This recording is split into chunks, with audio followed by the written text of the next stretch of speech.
तो आप सभी को नमस्ते प्रणाम। मैं आपका अपना ठाकुर प्रखर सिंह और रात के 10 बज चुके हैं और कहानी का जो सिलसिला है वह दस्तूर जारी है। आज की कहानी सुनाऊंगा उससे पहले आपको एक दूसरी कहानी सुनाऊंगा। हमारे देश को बड़ा सांस्कृतिक देश माना जाता है। सबसे ज़्यादा जब इंसानियत की मिसालें देने की बात होती है, ये कहा जाता है कि सबसे ज़्यादा इंसानियत, सबसे ज़्यादा मानवता अगर कहीं है तो भारत में ही है।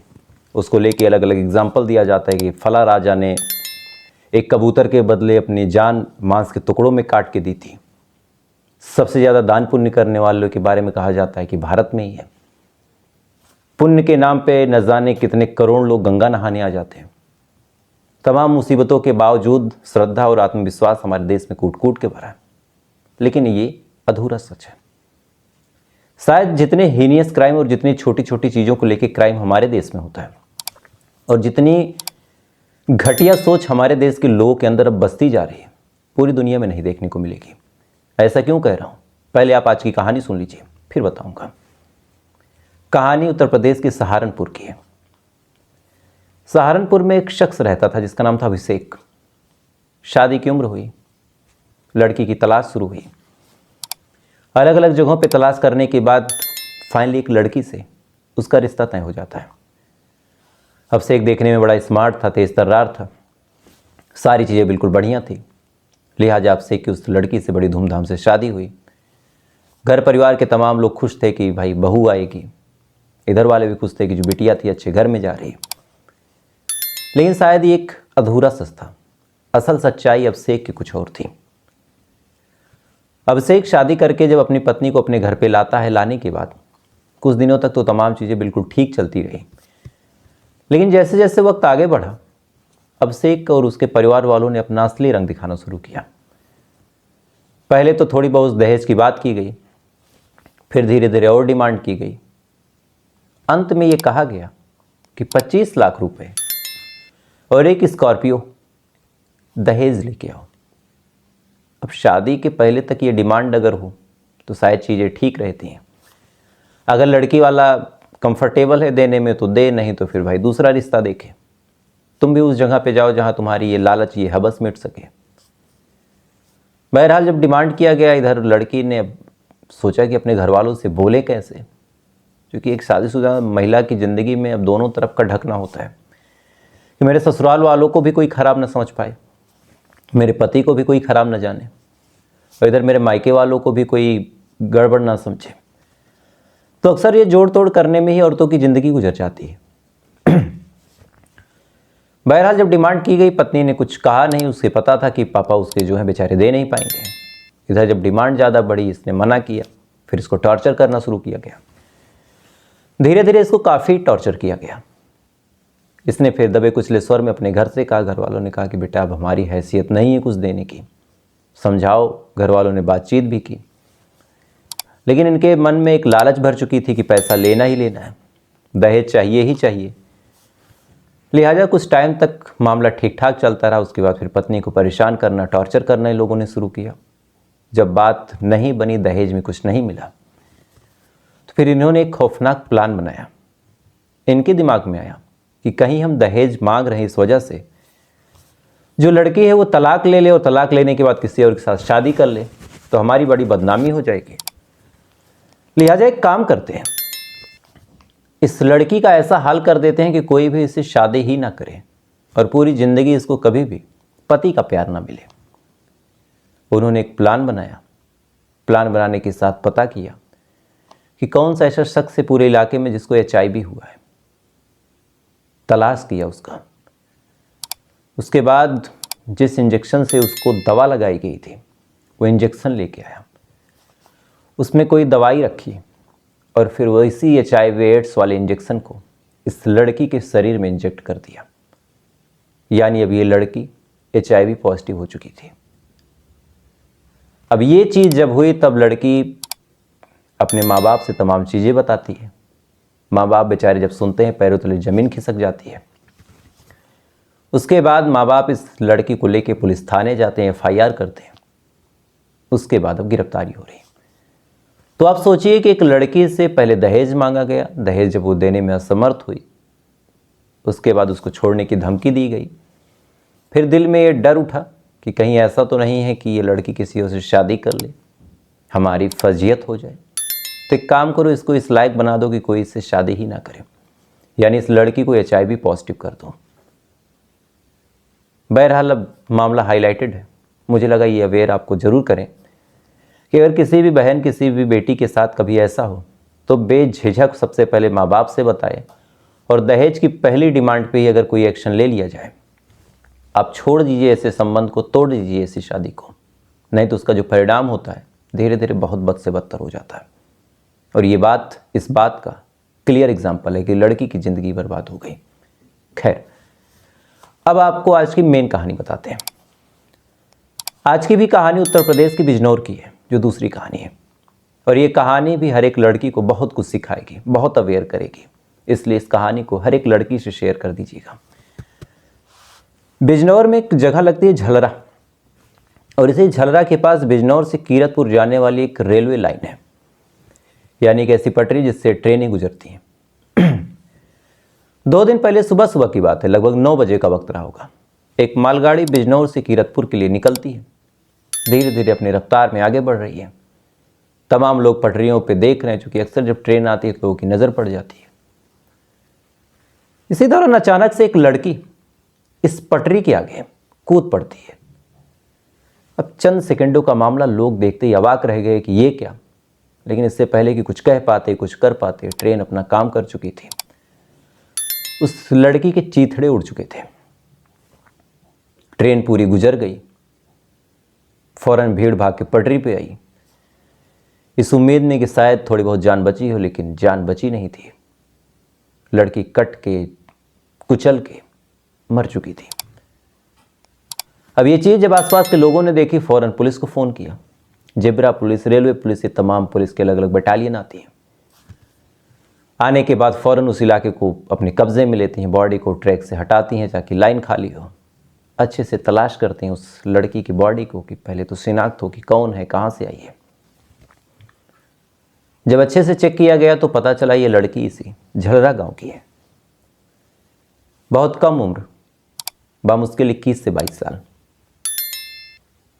इस लड़की के हाथ में एक सुसाइड नोट था, जिसमें अपने मरने का पूरा वजह, पूरा कारण इत्मीनान से लिखा था। और फिर जब उस सुसाइड नोट को खोला गया तब पूरी कहानी शीशे की तरह साफ हुई। और ये कहानी शायद हर 10 में से एक लड़की की कहानी है। हर 10 में से एक लड़की इस चीज़ से परेशान है। शुरुआत में घर वालों से चोरी करके जिस ट्रैक पे, जिस रास्ते पे वो आगे बढ़ी, शायद वो चीज़ें उसके लिए बाद में मुसीबत का सबक बन गई। इस कहानी की शुरुआत आज से 1 साल पहले होती है। 1 साल पहले गांव का ही एक लड़का इससे सोशल मीडिया पे कांटेक्ट करता है। उसने फ्रेंड रिक्वेस्ट भेजी, इसने एक्सेप्ट कर ली। उसके बाद दोनों एक दूसरे से सोशल मीडिया पे ऐड हो गए। इसने जो कुछ तस्वीरें डाल रखी थी उसने लाइक करना शुरू किया, फिर कमेंट करना शुरू किया। धीरे धीरे एक अच्छे चेहरे के तौर पे इस लड़की के सामने उभर के आता रहा। लड़की भी नादान थी, इस सब चीज़ों के बारे में ज़्यादा अनुभव नहीं था, और ख़ासकर जब लड़की सिंगल होती है तो ऐसे हाल में अट्रैक्शन ज़्यादा होता है। वो भी अट्रैक्ट होती है, उसके बाद बातचीत शुरू हो जाती है। बातचीत धीरे धीरे आगे बढ़े। एक दिन लड़के ने हिम्मत करके कहा कि मैंने जब से तुमको देखा है मैं तुम्हें बड़ा पसंद करता हूँ। मैं दोस्ती टूटने के डर से कभी ये बात तुम्हारे सामने कह नहीं पाया, लेकिन ये बात सच है कि मैं तुम्हें बहुत प्यार करता हूँ। अब ये बात जब उस लड़के ने बोली, लड़की ने कुछ खास रिएक्शन नहीं दिया, बस शांत हो गई। शांत होने के बाद धीरे धीरे बात आगे बढ़ गई। लड़की ने भी हाँ कर दिया। फिर दोनों बातचीत करने लगे सोशल मीडिया से, फिर नंबर एक्सचेंज हुआ, फिर व्हाट्सएप कॉल, फिर नॉर्मल कॉल। इधर लड़की भी प्यार में सीरियस हो गई। फिर एक दिन लड़के ने कहा कि मैं तुमसे मिलना चाहता हूँ। आमतौर पे वही जो लड़कों का ड्रामा होता है मिलने से पहले। ये बात जब लड़की ने सुना तो पहले तो आनाकानी करने लगे, लेकिन लगातार अब उधर से दबाव बनने लगा।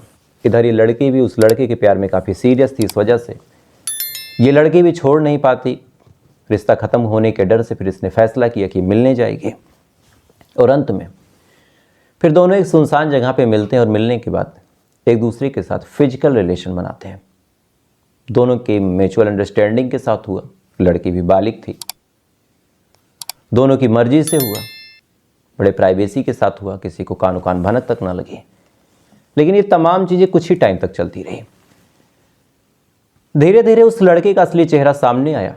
और इस लड़की के फ़ोन पे एक वीडियो आया। वीडियो उसी जगह का था जहां इन दोनों ने मुलाकात की थी, और उस वीडियो में तमाम वो चीज़ें कैद थी जो इन दोनों के निजी पल थे। अब यहीं से ब्लैकमेलिंग का खेल शुरू हुआ। सबसे पहले उस लड़के ने बार बार इस लड़के को बुला के इसका शोषण करना शुरू किया। जैसे तैसे करके लड़की अपने आप को समझा बुझा के लेके जाती। वो तमाम दरिंदगी इस लड़की के साथ होने लगी। लेकिन इस खेल में फिर दो महिलाएं शामिल हो गई। दोनों महिलाएं इस लड़की को ब्लैकमेल करके लगातार इससे पैसे डिमांड करती, इससे कुछ और डिमांड करती। वक्त के साथ साथ लगातार इस लड़की को चूसना शुरू किया उन लोगों ने, कभी पैसे के नाम पे, कभी किसी और चीज़ के नाम पे। पूरी ज़िंदगी इस लड़की की उन्हीं तीनों लोगों की मुट्ठी में हो गई। वो लोग जहाँ बुला लेते इसको आना पड़ता, वो लोग जो कह देते करना पड़ता। हर डिमांड के बाद यही लगता कि शायद ये चीज़ें अब ख़त्म हो जाएंगी, इस डिमांड के बाद कुछ नहीं होगा, वीडियो डिलीट कर दी जाएगी। लेकिन ये लड़की जितनी वीडियो के बारे में सोचती उससे ज़्यादा इसको ब्लैकमेल किया जाता। हर काम के बाद एक नया वीडियो और तैयार किया जाता, हर वीडियो के बाद और ब्लैकमेल किया जाता। लड़की बुरी तरीके से फंस चुकी थी। फंसने के बाद अब इसको कोई और रास्ता नहीं सूझा। माँ बाप से कहती तो माँ बाप भी वही ताना मारते कि किससे पूछ के तुम मिलने गई। आसपास के लोगों से कोई मदद की उम्मीद नहीं थी। पुलिस प्रशासन के बारे में सोच नहीं सकती थी। फिर इसने सोचा कि क्यों ना अपनी ज़िंदगी ख़त्म कर दें। लेकिन ख़त्म करने से पहले दिमाग में आया कि मैं मर जाऊंगी, किसी को वजह भी नहीं पता चलेगी। तो शायद जीते जी तो मैं हिम्मत करके नहीं बोल पाई, तो चलो मरने के बाद ही हिम्मत करके लिख देती हूँ, मेरे मरने के बाद लोग पढ़ लेंगे। इसके बाद बाकायदा अपना एक सुसाइड नोट ये तैयार करती है। तैयार करने के बाद इसको लेके जाती है और पटरी के आगे कूद जाती है। आप सोचिए कि एक लड़के के साथ दो महिलाएं मिलकर एक मासूम बच्ची की ज़िंदगी इस कदर बर्बाद करती हैं। अब यहाँ पे लोग विक्टिम कार्ड ये खेल सकते हैं कि लड़की थी, उसकी ज़िंदगी एक लड़के ने बर्बाद कर दी या फिर जो भी हो। लेकिन आप सोचिए कि एक लड़की की ज़िंदगी बर्बाद करने में दो महिलाओं का योगदान था। उधर एक महिला एक लड़की को, जो पहली कहानी मैंने सुना है, उसको HIV एड्स का इंजेक्शन लगाया गया। क्या उसमें उस लड़की की सास का इन्वॉल्वमेंट नहीं होगा? अगर सास कायदे से अपने बच्चे की परवरिश करती, उसको कहती कि ये सब चीज़ें नहीं, दहेज नहीं, जो लड़की आ गई, जो महिला आ गई वही काफ़ी है, तो शायद ये सब ना होता। हर परिवार की ये कहानी है कि जब मामला बढ़ता है तो हम लड़का वर्सेस लड़की या फिर औरत वर्सेस आदमी कर देते हैं। लेकिन असल लड़ाई आप देखिए कभी भी ससुर और बहू में नहीं होती, जेठ और जो बहू होती उसमें नहीं होती। लड़ाई हमेशा सास बहू की होगी। हर सास ये भूल जाती है कि कुछ टाइम पहले वो भी बहू थी, वो भी किसी के घर से इस घर में आई है। लेकिन जैसे कॉलेज में होता है कि आज हम फर्स्ट ईयर में हैं तो हमारी जब रैगिंग होती है तो हम सोचते हैं कि हम रैगिंग नहीं लेंगे, हम किसी को बुली नहीं करेंगे, परेशान नहीं करेंगे। लेकिन जब खुद सेकेंड ईयर में जाते हैं तो सबसे ज़्यादा कूद के हम ही लोग रैगिंग करते हैं। ये हर इंजीनियरिंग कॉलेज, हर मेडिकल कॉलेज की कहानी है कि जब उस दौर पे हम पहुंचते हैं तो भूल जाते हैं कि हमारे साथ जब हुआ था तो हमें कैसा लगा था। सेम चीज़ यहाँ पे दो महिलाएं मिलकर एक लड़की की ज़िंदगी बर्बाद करती हैं। आलम ऐसा हुआ कि वो अपने आप को मौत के हवाले कर देती है। इधर एक लड़की को HIV एड्स का इंजेक्शन लगाया गया और तमाम लोग तमाशबीन बने खड़े रहे। तो ऐसी कहानियों के बारे में क्या कहें। बस इतना है कि जब आपके साथ पहली बार ऐसी कोई घटना घटे, जब पहली बार आपको लगे कि आपको कोई टॉर्चर कर रहा, आपको कोई ब्लैकमेल कर रहा, आपको कोई हरेस्ट कर सकता है, तो अगर पहली ही बार में आप एक्शन ले लें, बहुत सारे ऐसे सोशल मीडिया इन्फ्लुएंसर हैं जो आपकी आवाज़ बन सकते हैं। आप उनको मैसेज कर सकते हैं, उनको DM कर सकते हैं। बहुत सारे लोगों की कहानियाँ न्यूज़ चैनल के माध्यम से आगे आ जाती हैं। आप सोशल मीडिया का सहारा ले सकते हैं। सोशल मीडिया पे जरूरी नहीं कि आप बस अपनी तस्वीरें शेयर करें, आप अपनी स्टोरी को लिख के डाल सकते हैं कि मेरे साथ ऐसा ऐसा हो रहा, मैं क्या करूं। दुनिया में बहुत अच्छे लोग हैं, आपकी मदद के लिए खड़े हो जाएंगे। लेकिन बर्दाश्त करना, मैनेज करना कहीं ना कहीं आपको उस रास्ते पे ज़रूर ढकेल देगा जहां से आप कमज़ोर बन जाएंगे। सामने वाला आप पे हावी हो जाएगा और हावी होने के बाद किसी बिटिया को इंजेक्शन लगा दिया जाएगा, किसी बहन को ट्रेन की पटरी के आगे ढकेल दिया जाएगा मानसिक रूप से, ताकि वो शारीरिक रूप से खुद कूद सके। और ये चीज़ें इस दुनिया में बदस्तूर जारी रहेंगी। इसीलिए हर माँ बाप से ये अनुरोध है कि आप अपनी बिटिया से बात करते रहें, टाइम समझते रहें। किसी भी घटिया से घटिया सिचुएशन में वो फंस जाए, पहले उसकी मदद करें, उसको बाहर निकालें। ताना टॉन्ट ये बाद में आप कर लें, उसकी पिटाई करनी बाद में करें, लेकिन इतना कम्युनिकेशन जरूर बना के रखें कि ऐसी सिचुएशन में वो आपके पास आए बजाय किसी पटरी के। खैर, तो आज की ये 2 कहानियाँ थी, मुझे लगा आपसे शेयर करनी चाहिए। और इस कहानी के बारे में आपकी क्या राय है कमेंट कीजिएगा। ऐसी कहानियाँ सुनने के शौकीन हैं तो वीडियो को लाइक करके चैनल को सब्सक्राइब करें, अपने दोस्तों से भी शेयर करें। बाकी थोड़ी देर बाद आपसे फिर मुलाकात होगी, यानी कल, ऐसी किसी कहानी के साथ। तब तक आप अच्छे रहिए, खुश रहिए, अपना ख्याल रखिए, अपने देश का ख्याल रखिए। जय हिंद, वंदे मातरम।